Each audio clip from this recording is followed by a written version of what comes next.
আসসালামু আলাইকুম দেশবাসী, আপনারা সবাই কেমন আছেন? 14 তারিখে দেখলাম একটা ভিডিও। আমরা বাঙালি বাংলাদেশের জাতীয় পতাকা বিক্রি করতে দিতে আসে না। তার মানে কি, এটা কি আসলে পাকিস্তান হয়ে গেল নাকি? এটা কি হয়ে গেল? আসলে কি পাকিস্তান হয়ে গেল বাংলাদেশ? যদি সেটা না হয় তাহলে কেন বাংলাদেশের পতাকা কেন বিক্রি করতে পারবো না মানুষ? বাংলাদেশের পতাকা কেন উড়াইতে পারবো না? এতদিন আপনার অনেক লাভ হয়েছেন, বাক স্বাধীনতা নাই, এইটা নাই, সেইটা নেই, ওইটা নাই, মানে সব কিছু নেই। এখন কোনটা আছে বলেন? এই পতাকা তো আওয়ামী লীগের একলা সম্পত্তি না, সমস্ত বাংলাদেশের সম্পত্তি। এই পতাকাটা দিয়ে বাংলাদেশের চিনে।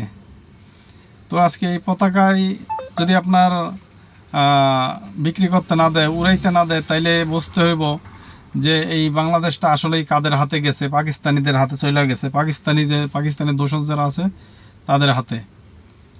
তো এটার দায়ভার বিএনপি এড়াইতে পারবো না। এই জন্য বিএনপি কেন এগুলো নিয়ে বাধা দেয় না?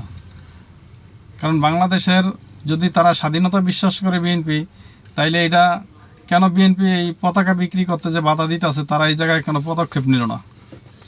তারা কেন পদক্ষেপ নিতেছে না? সেনাবাহিনী কেন নিতেছে না?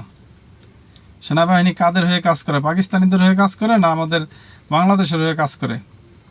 আপনারা এতদিন বলছেন আওয়ামী লীগ সরকার কোনো কথা বলতে দেয় না। এখন কি হয়? এখন তো আওয়ামী লীগ নাই।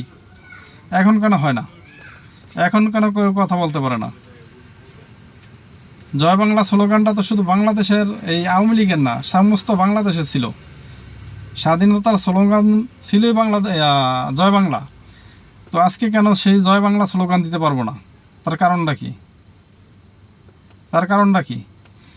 আপনি অমুকে বলে জামাতের জিন্দাওয়ালি বলে যে আমরা ক্ষমতায় গেলে মদিনা সনদে দেশ পরিচালনা করুম। আরে বেটা, ক্ষমতায় যাওয়ার আগে দেখা যে বাংলাদেশের দেখা যে পরিচালনা করিয়া যে তোরা এখন যেভাবে পরিচালনা করতাছস, মানুষ মারতাছ, হ্যাঁ, দেশ ধ্বংস করতাছ। এটা না করিয়া যদি তোরা দেশের লিগে ভালো কিছু করতি, দেশ ধ্বংস না করতি, তাইলে মনে করতাম যে না, তোরা ভবিষ্যতে কিছু করতে পারবি। তোরা ভবিষ্যতে কিছুই করতে পারবি না, বরং বাংলাদেশটারা ধ্বংস করে দিস, আরও দেশটার পথের ফকির বানাই দিবি দেশের সাধারণ মানুষের। কারণ তোদের কিছু হইব না। তোরা 2 দিন পরে ইন্ডিয়ার লগে লাগাও, চমকের লগে লাগাও, ইন্ডিয়ার লগে যুদ্ধ করবি। সেই যুদ্ধটা কাদের ঘাড়ায় পড়বো? আমাদের মতন সাধারণ মানুষ, গরিব মানুষের ঘাড়ায় পড়বো। তোরা তো টাকার বস্তা লয়ে পলাবি দেশের তনে। ওই সময় মারবো কেরা? সাধারণ মানুষগুলা।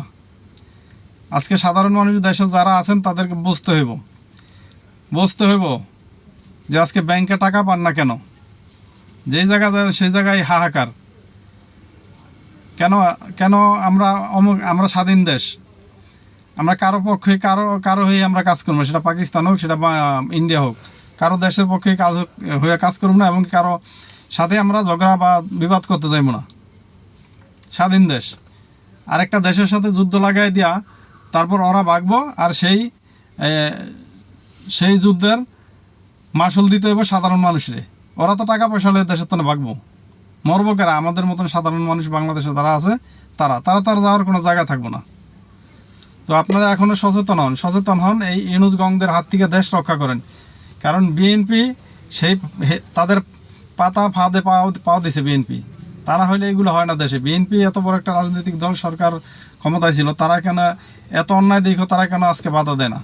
কেন আজকে ওই যে মাহমুদুর রহমান মান্নারা কোথায়? আজকে তোমরা কোথায় ভাই? দেশ কোথায় যেতেছে?